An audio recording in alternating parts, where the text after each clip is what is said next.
Depuis le mois de février, les Algériens sont dans la rue avec un seul mot d'ordre, en finir avec le régime et le système de Bouteflika.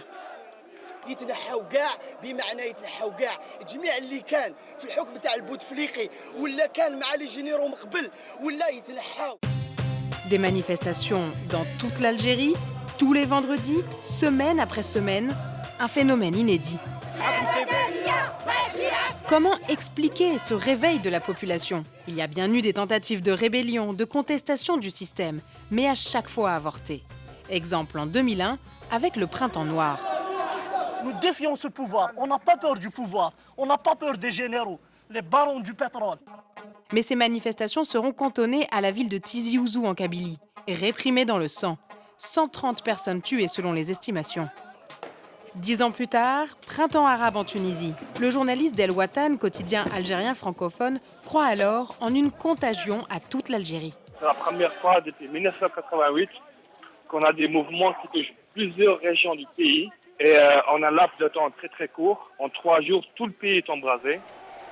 Mais là encore, le mouvement sera avorté par une répression immédiate.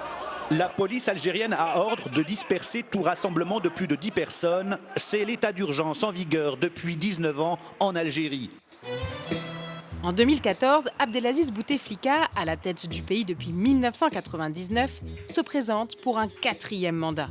La colère monte au sein d'une jeunesse plombée par le chômage. On veut que ça change, on veut plus de liberté, plus de liberté d'expression. Même constat pour les générations plus anciennes, mais la crainte de revivre les heures noires des attentats des années 90 freine toute tentative de rébellion. On aimerait une révolution, mais on ne veut plus que le sang recoule. On veut juste qu'on nous écoute. Du sang qui coule, la jeune génération ne l'a pas connu.